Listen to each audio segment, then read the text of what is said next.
Good morning students. आज हम start करते हैं page number 29। Next topic scientific management.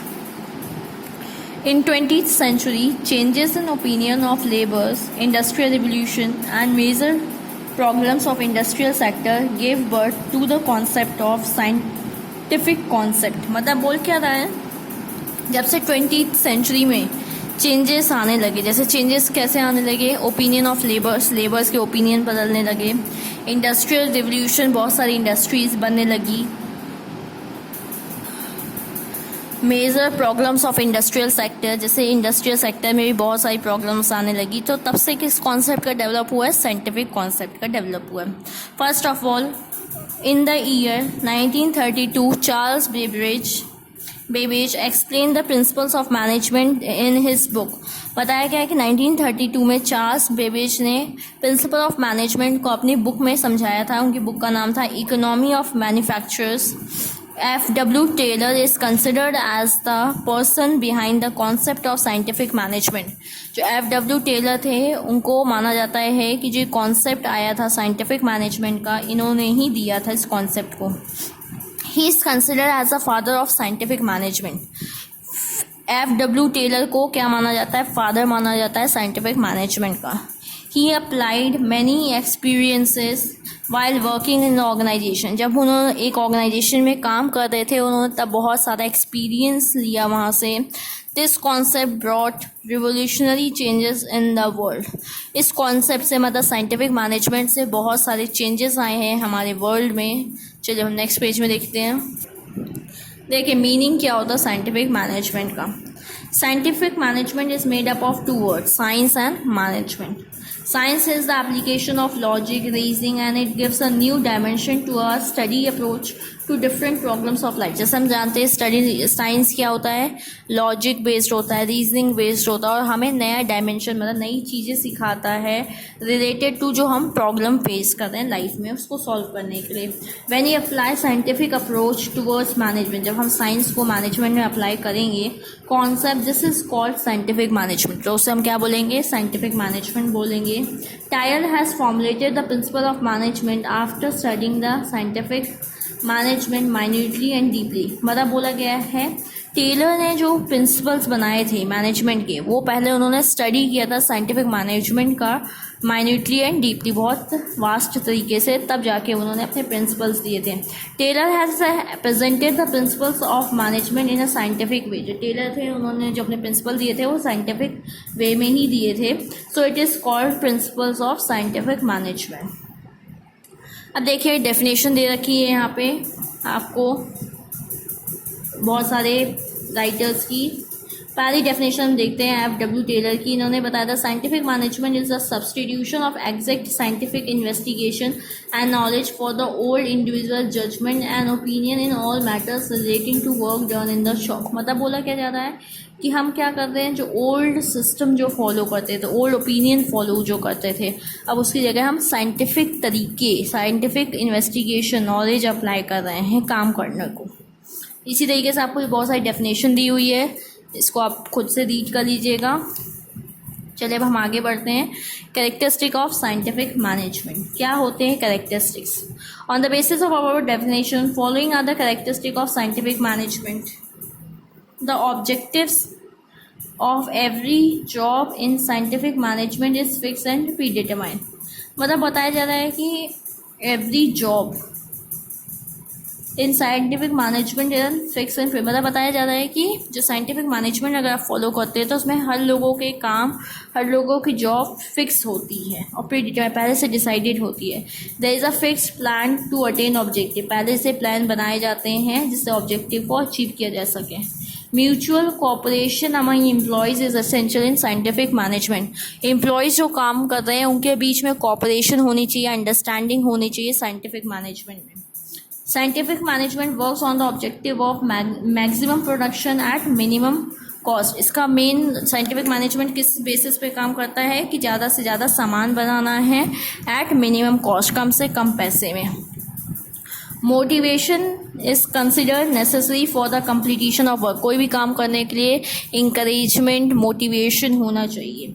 Scientific control system is implemented under scientific management. Scientific control system को apply किया जाता है साइंटिफिक मैनेजमेंट में। Increase in efficiency of employees help in increase income of employees. मतलब क्या बोला जाता है, जितना जल्दी वो काम करेंगे, जितने अच्छे से वो काम करेंगे, उतना ज़्यादा हम मनी अर्न कर सकते हैं। Researches and experiment plays an important role in the field of scientific management. Research and experiment, जितना ज़्यादा हम कुछ नया नया एक्सपेरिमेंट करेंगे, नई रिसर्च करेंगे, सर्वे करेंगे, उतना ज़्यादा हमें डेवलपमेंट होगा किसमें, field of scientific management. Specialisation and division of work is also given importance. मतलब ये बताया गया है कि काम को डिवाइड करिए और किसको किसको बांटिए, जिनको उस चीज़ का नॉलेज हो, तब हम और अच्छी से अपने गोल अचीव कर पाएंगे। Must stress is given on right person for the right job. वही स्पेशलाइज्ड पर्सन जिसको उसके बारे में नॉलेज हो, उसी से वो जॉब करानी चाहिए। रिस्पॉन्सिबिलिटीज़ आर असाइंड और fixed for every level of work. सबको काम डिवाइड होता है, सबके ऊपर रिस्पॉन्सिबिलिटी होती है, किसको क्या काम करना है पहले से ही डिसाइडेड होता है।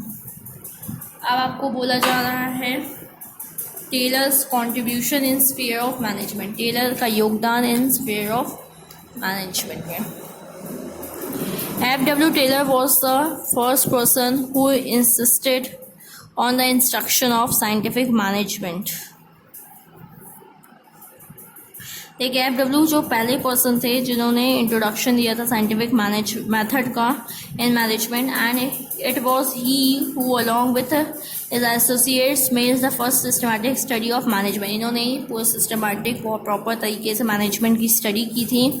ही launch a new movement in 1910 which is known as scientific management. इन्होंने एक नया मूवमेंट स्टार्ट किया था 1910 में, जिसको हम साइंटिफिक मैनेजमेंट के नाम से जानते हैं। That is why Taylor is regarded as the father of scientific management, इसलिए इस फादर ऑफ मैनेजमेंट कहा जाता है। Taylor was born in 1856 in Philadelphia in USA. He started his career as an apprentice in small machine making shop in 1870 and rose to position of chief engineer of medieval company in America in 1884 at the age of 28. यहाँ मतलब इनकी history दे रखी है कि इनका जन्म कहाँ हुआ था और इन्होंने पहले किसके कहाँ काम करते थे। स्मॉल मशीन की शॉप में काम करते थे, फिर बाद में ये इंजीनियर बन गए थे। Taylor conducted a series of experiments over a period of more than 2 decades। इन्होंने बहुत सारे एक्सपेरिमेंट्स किए थे बहुत लंबे समय तक। He experiment in different fields to eliminate wastage of all types. इन्होंने ऐसे एक्सपेरिमेंट किए थे जिसमें वेस्ट मतलब सामान कम बर्बाद जाए। चलिए हम आगे देखते हैं। चलिए नेक्स्ट पेज से कंटिन्यू करते हैं, पेज नंबर 31। देखिए इसमें यही बोला गया है कि wastage all type, increase the efficiency of workers and provide for functional management। मतलब इंक्रीज करना एफिशिएंसी को, मतलब वर्कर जल्दी जल्दी काम कर सके और वेस्ट कम हो सामान का। Before attempting to explain the principle of scientific management, it is essential to know the meaning of scientific management as defined by Taylor। मतलब वही बताया जा रहा है कि प्रिंसिपल जानने से पहले आपको उसका मतलब पता होना चाहिए जो टेलर ने एक्सप्लेन किया है। Scientific management is the substitution of exact scientific investigation knowledge for the old individual judgment or opinion in all matters relating to work done in the shop। मतलब ये बताया गया था, अभी जो आपको मैंने पहले एक्सप्लेन किया था कि साइंटिफिक मैनेजमेंट क्या एक तरीके का सब्सटीट्यूशन है। हाँ, मतलब जो पुराना नॉलेज, पुराना वे था काम करने का, उसको रिमूव करके हम साइंटिफिक नॉलेज यूज़ करते हैं, साइंटिफिक मैथड यूज़ करते हैं अपने काम को करने के लिए। चलिए हम प्रिंसिपल्स पे आते हैं। Principle formulated by Taylor.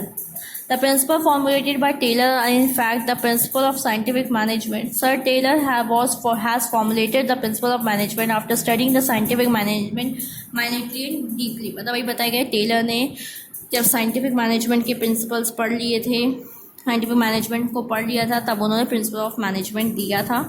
Taylor has presented the principle of management in scientific way. इन्होंने साइंटिफिक तरीके से उसको बताया है। It is called as a principle of scientific management. The following principles have been formulated by Taylor. ये कुछ principles हैं जो टेलर के द्वारा बनाए गए हैं। Principle of task idea.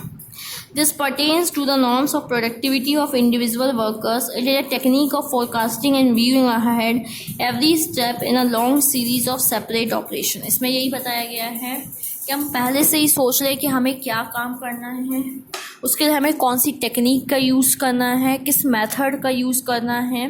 The standard task is the amount of work which an average worker does in congenial atmosphere during a working day. Task मतलब क्या होता है, जो काम देते हैं, किसको देते हैं, जो वर्कर करता है हमारे यहाँ काम, उसको हम काम देते हैं। कैसे देते हैं, एक एटमॉस्फेयर उसको अच्छा प्रोवाइड कराते हैं, और वर्किंग डे दिन में काम कराया जाता है। Taylor called its fair day work. A worker usually works much below his capacity if no standard is set for him. अगर उसके लिए कोई स्टैंडर्ड, कोई एक गोल ना होगा तो वो अपनी जितनी कैपेसिटी होगी उससे वो कम काम करेगा। लेकिन जब हम एक गोल सेट कर देंगे, उसको एक टास्क दे देंगे और उसके ऊपर रिस्पॉन्सिबिलिटी डाल देंगे तो वो उस काम को बहुत अच्छी तरीके से करेगा। अब आता है principle of experiment.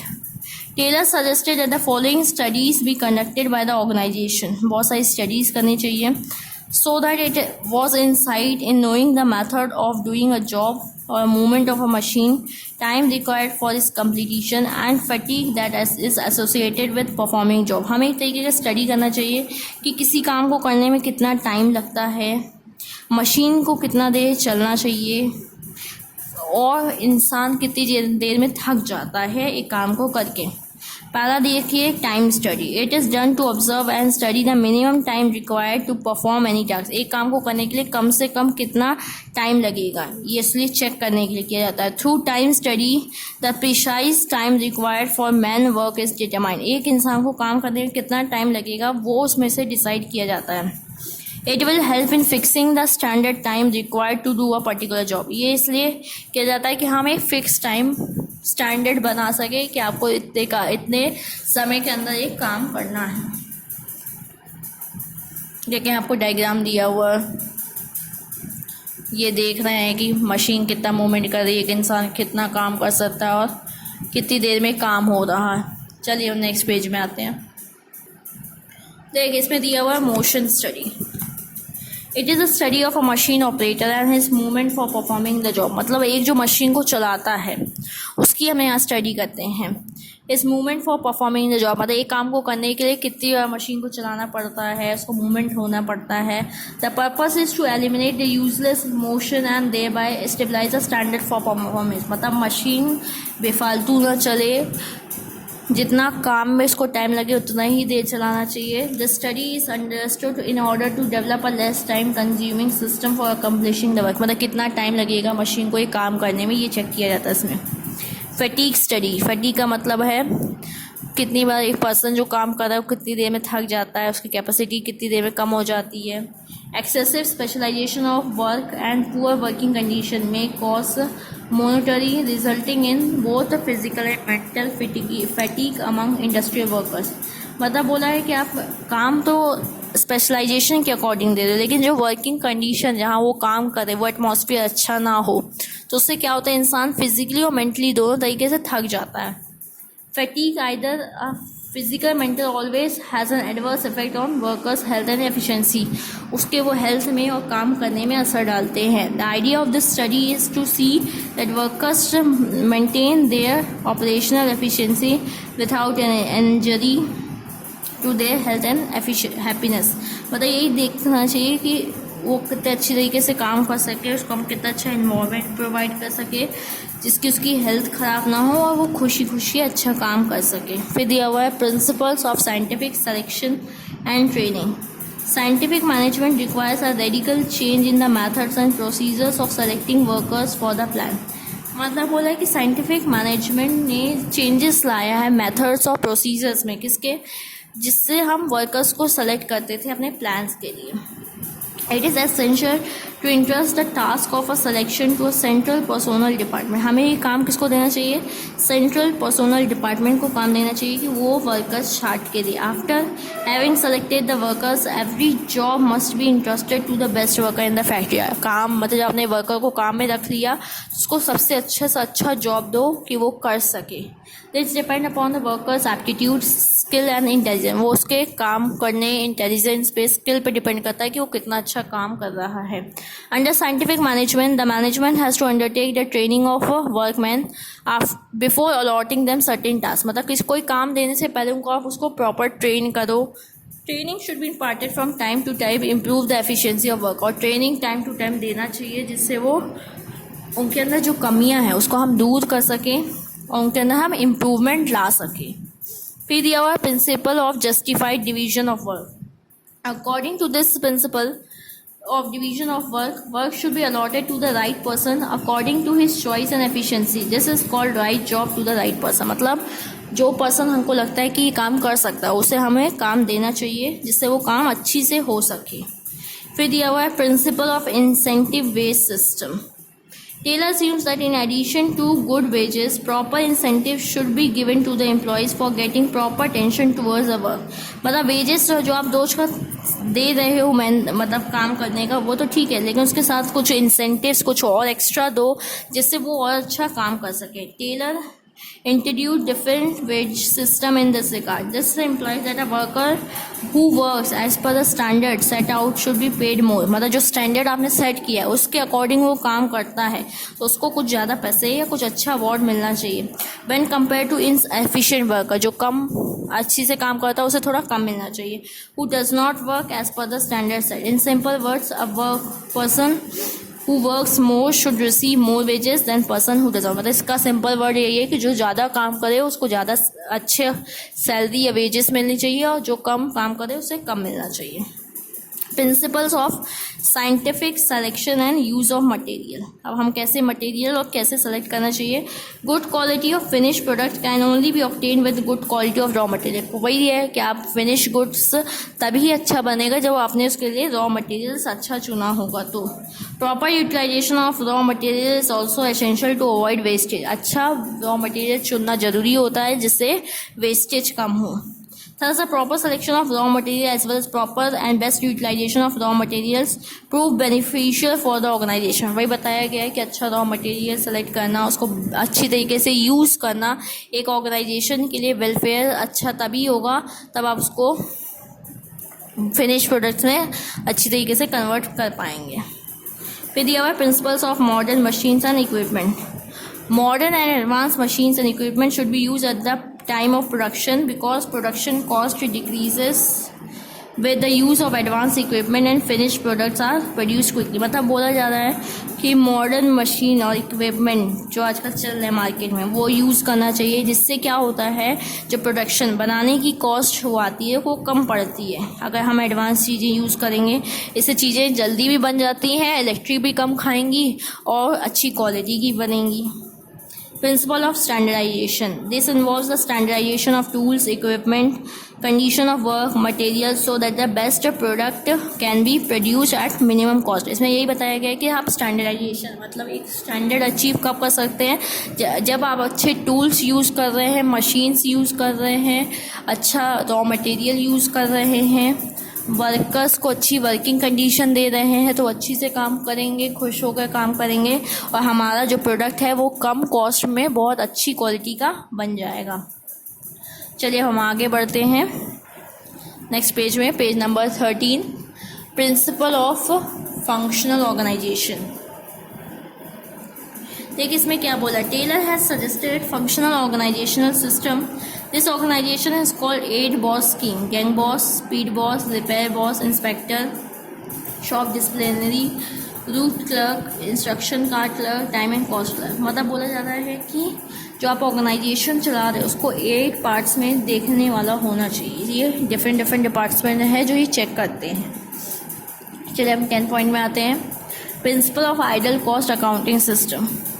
This system motivates the use of advance and idle accounting system. जो एडवांस अकाउंटिंग सिस्टम है वही यूज़ करना चाहिए। In idle cost accounting system services are taken from capable and experience efficient accountant. जो accountant अच्छा है, जिससे बहुत अच्छा नॉलेज है, अपडेटेड नॉलेज है, उसको अपने काम में रखना चाहिए जिससे आप अकाउंटिंग सिस्टम अच्छा प्रॉपर बना सको। Principle of mental revolution. According to this principle the employee is for the enterprise, enterprise is for the employee. So that all the employees should work for the betterment of employers and owner and employee together plan for the group interest and profit। मतलब ये बताया गया है कि अगर enterprise है तो किसके बदौलत है, एम्प्लॉय का। एम्प्लॉय है तो ही एंटरप्राइज है तो ही एम्प्लॉय को काम में रखा जाता है। इससे जो एम्प्लॉय होते हैं उनको बहुत अच्छी से वर्क करना चाहिए, जिससे कंपनी का इंटरप्राइज़ का भला हो सके। अगर इंटरप्राइज़ ज़्यादा प्रॉफिट अर्न करेगी तो सबका भला होगा, इसलिए हमें ग्रुप गोल को ज़्यादा इंपॉर्टेंस देना चाहिए। In this way revolution comes with in everybody's mind, so it is called principal of mental revolution. इसी तरह आपके ये प्रिंसिपल्स ख़त्म होते हैं। नेक्स्ट टॉपिक हम कल से स्टार्ट करेंगे। Thank you.